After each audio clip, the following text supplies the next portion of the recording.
નમસ્કાર, હું છું માર્ગે. આપની સાથે હેડલાઇન્સમાં જોઈએ કેટલાક મહત્વના સમાચાર. ઉત્તર પ્રદેશના સીતાપુરમાં એક પત્રકારની ધોળા દિવસે ગોળી મારીને હત્યા કરાઈ છે. મૃતક પત્રકારની ઓળખ રાઘવેન્દ્ર બાજપાઈ તરીકે થઈ છે. તેઓ એક રાષ્ટ્રીય દૈનિક અખબારમાં રિપોર્ટિંગ કરતા હતા. પોલીસે ઘટના સ્થળે પહોંચી મૃતદેહને પોતાના કબજામાં લઈને કેસની તપાસ શરૂ કરી છે. પોલીસના જણાવ્યા અનુસાર બદમાશોએ પત્રકાર રાઘવેન્દ્રને ટક્કર મારી હતી, જે ઓવરબ્રિજ પાસે બાઇક ઉપર જઈ રહ્યા હતા. બાંગ્લાદેશના ઢાકા સ્થિત હ્યુમન રાઇટ્સ કલ્ચરલ ફાઉન્ડેશનના અહેવાલમાં દર્શાવવામાં આવ્યું છે કે ફેબ્રુઆરી 2025માં મહિલાઓ અને બાળકો સામે હિંસાની 295 ઘટનાઓ નોંધાઈ હતી, જે જાન્યુઆરીની સરખામણીમાં વધુ છે. મીડિયા રિપોર્ટ્સ મુજબ ઇસ્લામિક કટ્ટરપંથી જૂથો, આતંકવાદીઓ અને અન્ય ઉગ્રવાદી તત્વો આવી હિંસક ઘટનાઓમાં ભૂમિકા ભજવે છે, જે મહિલાઓની સુરક્ષા માટે ગંભીર ખતરો છે. જયપુર જિલ્લા ગ્રાહક આયોગ 2 શાહરૂખ, અજય દેવગન, ટાઈગર અને ગુટખા ઉત્પાદક કંપની જેબી ઇન્ડસ્ટ્રીઝને નોટિસ ફટકારી છે.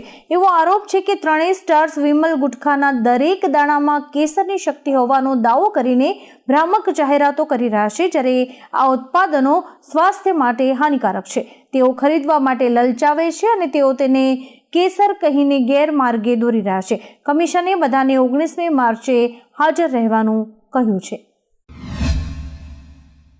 ભારતે રશિયાની સોવિયત યુગની બેટલ ટેન્ક ખરીદવા માટે રશિયાના શસ્ત્ર નિકાસકાર રોસોબેરોન એક્સપોર્ટ સાથે $248 મિલિયન સોદો કર્યો છે, એમ સંરક્ષણ મંત્રાલયે એક યાદીમાં જણાવ્યું હતું. T-72 ટેન્ક, જેને ભારતમાં સૌપ્રથમ વખત 1970માં ભારતના લશ્કરી કાફલામાં મૂકવામાં આવી હતી, તે અત્યારે 2500 જેટલી આવી બેટલ ટેન્ક્સ ધરાવે છે, જેમાં 780 હોર્સ પાવર HPનું એન્જિન હોય છે. સૌને સમાન હક મળી રહે તે માટે UCC એટલે કે યુનિફોર્મ સિવિલ કોડ અત્યંત જરૂરી છે, એમ ધારાસભ્ય રીવાબા જાડેજાએ આજે કહ્યું હતું. તેઓ સમાન નાગરિક ધારો UCC શા માટે એ વિષય પર આયોજિત એક કાર્યક્રમમાં બોલી રહ્યા હતા.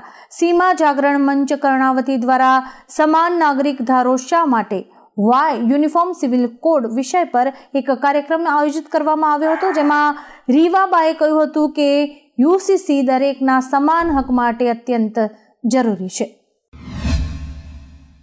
ટીમ ઇન્ડિયા માટે એક ખરાબ સમાચાર આવી રહ્યા છે. ચેમ્પિયન્સ ટ્રોફીની ફાઇનલ પહેલા વિરાટ કોહલી ઇજાગ્રસ્ત થયા છે. આવતીકાલે ન્યૂઝીલેન્ડ સામે ફાઇનલ રમાય તે પહેલા ભારતીય ટીમ માટે કરોડરજ્જુ સમાન કોહલી ઇજાગ્રસ્ત થતા ભારતીય ટીમમાં ચિંતાનું મોજું ફેલાયું છે. ન્યૂઝીલેન્ડ સામે ચેમ્પિયન્સ ટ્રોફીની ફાઇનલ પહેલા પ્રેક્ટિસ સેશન દરમિયાન ભારતના દિગ્ગજ બેટ્સમેન વિરાટ કોહલીને શુક્રવારે ઈજા થઈ હતી. સુરતવાસીઓ માટે એક સારા સમાચાર સામે આવ્યા છે. હવે ગોવા જવા માટે ડાયરેક્ટ ફ્લાઇટ સુરતથી જ મળી જશે, જેના માટે એર ઇન્ડિયા એક્સપ્રેસ સુરતથી ગોવા માટે નવી ફ્લાઇટ સેવા શરૂ કરશે. 30મી માર્ચથી સુરતથી ગોવા માટેની ફ્લાઇટનો પ્રારંભ થશે. સમય સાંજે 7:30 વાગે સુરતથી ફ્લાઇટ ટેક ઓફ કરશે અને રાત્રે 9:15 વાગે ગોવા પહોંચાડશે. ટિકિટનો રેટ આશરે ₹5,000 રહેશે. બુકિંગ શરૂ થઈ ગયું છે. મણિપુરમાં મહિનાઓથી ચાલી રહેલી અશાંતિ અટકવાના કોઈ જ સંકેત દેખાઈ નથી રહ્યા. દર વખતે એવી આશા હોય છે કે પરિસ્થિતિ ઉકેલાઈ જશે, પણ પછી એક નવી જ અરાજકતા સર્જાય છે. હવે તાજેતરમાં મુદ્દો ગરમાયો જ્યારે નાગરિક બસીસે સુરક્ષા દળોની દેખરેખ હેઠળ જિલ્લાઓ વચ્ચે મુસાફરી કરવાનું શરૂ કર્યું. કુકી સમુદાયે આ પગલાંનો ઉગ્ર વિરોધ કર્યો હતો અને રસ્તા રોકીને વાહનોને આગ ચાંપી હતી. મુક્ત અવર જવર કરવાના પહેલા દિવસે જ હિંસા ભડકી ઉઠી હતી. ભુજની ખાવડા સરહદ નજીકથી એક પાકિસ્તાની ઝડપાયો હોવાના સમાચાર છે. ગઈકાલે ગુજરાત ATS અમદાવાદથી એક પાકિસ્તાનીને ઝડપી પડાયો હતો. હવે કચ્છમાં ખાવડા સરહદ નજીકથી અન્ય એક પાકિસ્તાની ઝડપાયો છે. મળતી માહિતી અનુસાર પિતા સાથે અણબનાવ બનતા તે સરહદ નજીક પહોંચી ગયો હતો. તે પશુપાલનનું કામ કરતો હોવાનું સામે આવ્યું છે. LCB અને અન્ય એજન્સીઝ વધુ તપાસ કરી રહી છે. ચેમ્પિયન્સ ટ્રોફીની ફાઇનલ મેચ ભારત અને ન્યૂઝીલેન્ડ વચ્ચે આવતીકાલે એટલે કે રવિવારે રમાશે. આ મેચ માટે કોમેન્ટ્રેટર્સના નામ નક્કી થઈ ગયા છે. અંગ્રેજી માટે Ravi Shastri, Harsha Bhogle, Simon Doull, Ian Smith, Karthik Bishop, Sunil Gavaskar, Finch અને રમીઝ રાજા. જ્યારે કે હિન્દી માટે નવજોતસિંહ સિદ્ધુ, આકાશ ચોપરા, જતિન સપ્રુ, હરભજનસિંહ, રૈના, રાયડુ, બાંગર, અનંત ત્યાગી અને વકાર યુનુસનો સમાવેશ થાય છે. ગુજરાતના પ્રવાસે આવેલા કોંગ્રેસના સાંસદ અને લોકસભામાં વિરોધ પક્ષના નેતા રાહુલ ગાંધીએ અમદાવાદમાં સભા સંબોધી હતી. રાહુલે કહ્યું કે આપણે આપણી જવાબદારી જે દિવસે સમજીને લઈશું તે દિવસ ગુજરાતીઓ સામેથી કોંગ્રેસને પસંદ કરતા થઈ જશે. કોંગ્રેસે આગામી વિધાનસભાની ચૂંટણીની તૈયારીઓ શરૂ કરી છે. ત્યારે રાહુલ ગાંધીએ કહ્યું કે કોંગ્રેસમાં નેતાઓની કમી નથી, બબ્બર શેર તો છે પણ બાંધી દીધેલા છે. રાહુલ રાજ્યમાં કોંગ્રેસના નેતાઓને પણ મળ્યા હતા. ચીન અને અમેરિકા વચ્ચે વેપાર યુદ્ધ શરૂ થઈ ગયું છે. અમેરિકાએ ચીન પર 20% ટેરિફ લાદવાની જાહેરાત કરી હતી. આ પછી ભારત પ્રત્યે ચીનનો સૂર બદલાઈ ગયો છે. ચીને ભારત તરફ મિત્રતાનો હાથ લંબાવ્યો છે. ચીન કહે છે જો ભારત અને આપણે એકબીજા સાથે સ્પર્ધા કરવાને બદલે સાથે આવીએ તો વિશ્વ વેપારના સમીકરણો બદલાઈ શકે છે. ચીનના વિદેશ મંત્રી વાંગ યીએ કહ્યું કે આ સમય છે જ્યારે દિલ્હી અને બેઇજિંગે સાથે મળીને કામ કરવું જોઈએ. હવામાન વિભાગના અમદાવાદ કેન્દ્ર દ્વારા આગામી દિવસોમાં દિવસના અને રાતના તાપમાનમાં વધારો થવાનું પૂર્વાનુમાન વ્યક્ત કરવામાં આવ્યું છે.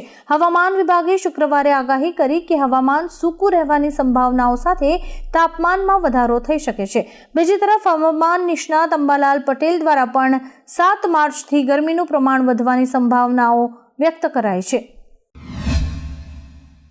પોરબંદર શહેરમાં કરોડોનું બનેલું એરપોર્ટ ધૂળ ખાય છે. ત્યારે એરપોર્ટને લઈને એક મહત્વના સમાચાર સામે આવ્યા છે, જેમાં 1 એપ્રિલથી ફરી એકવાર પોરબંદર એરપોર્ટ ધમધમતું કરવામાં આવશે, જેમાં પોરબંદર મુંબઈ વચ્ચેની ફ્લાઇટ શરૂ થશે. સ્પાઇસ જેટ દ્વારા ફ્લાઇટનું ઓનલાઈન બુકિંગ શરૂ કરાયું છે. પોરબંદરથી મુંબઈના ₹12,581 થી 14,209 સુધી ટિકિટના દર નક્કી કરાયા છે.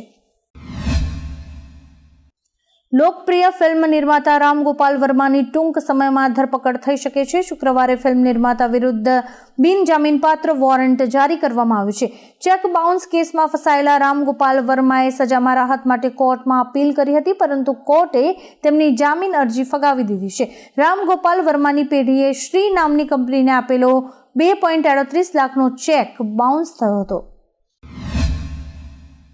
અમદાવાદના ડોમેસ્ટિક ટર્મિનલ 1 પર શુક્રવારે કેન્દ્રીય નાગરિક ઉડ્ડયન મંત્રી કિંજરાપુ રામમોહન નાયડુએ ઉડાન યાત્રી કાફેને પેસેન્જર્સ માટે ખુલ્લું મૂક્યું હતું. ઉડ્ડયન મંત્રીએ જણાવ્યું કે જુદા જુદા રૂટ પર જે પ્રમાણે પેસેન્જર ટ્રાફિક વધી રહ્યો છે તે રીતે એરપોર્ટ પર સસ્તું અને બજેટ ફ્રેન્ડલી ચા નાસ્તો પણ મળી રહે તેવો એક વિચાર આવ્યો હતો. અમદાવાદ એરપોર્ટ પર પેસેન્જર્સને રેલવે સ્ટેશનની સમકક્ષ સેવાઓ મળી રહેશે. કેન્દ્રીય આઈટી મંત્રી અશ્વિની વૈષ્ણવે નવી દિલ્હીમાં ઇન્ડિયા એઆઈ કમ્પ્યુટ પોર્ટલ અને ડેટાસેટ પ્લેટફોર્મ એઆઈ કોશ લોન્ચ કર્યું છે.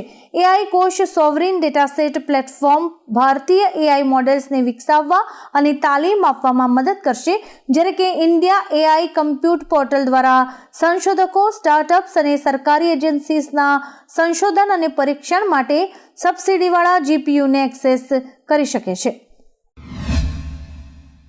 ભારતીય બેટ્સમેન શુભમન ગિલને ફેબ્રુઆરી માટે ICC player of the month માટે નોમિનેટ કરવામાં આવ્યા છે. ગિલ ઉપરાંત ઓસ્ટ્રેલિયાના સ્ટીવ સ્મિથ અને ન્યૂઝીલેન્ડના ગ્લેન ફિલિપ્સને પણ ICC player of the month માટે નોમિનેટ કરાયા છે. ગિલે ફેબ્રુઆરીમાં રમાયેલી 5 વનડેમાં 101.50ની સરેરાશ અને 94.19ના સ્ટ્રાઇક રેટથી 406 રન બનાવ્યા હતા. રસ્તામાં કચરો ફેંકનારા કે કારમાંથી થૂંકનારા લોકોના ફોટા કોઈ પણ નાગરિક ખેંચી લઈ કોર્પોરેશનની અમદાવાદ કેમ એપ્લિકેશનમાં અપલોડ કરી શકશે.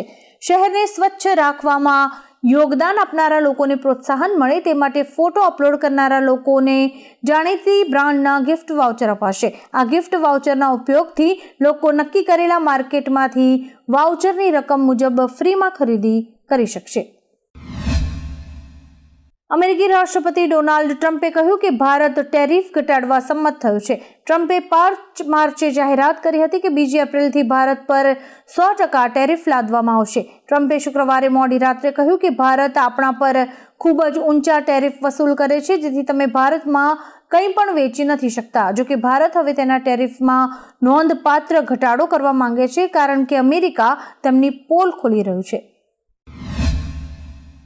અમદાવાદમાં આવેલી ફિઝિકલ રિસર્ચ લેબોરેટરીએ નવો એક્ઝોપ્લેનેટ શોધ્યો છે, જે પૃથ્વી કરતાં 80 ગણો મોટો છે.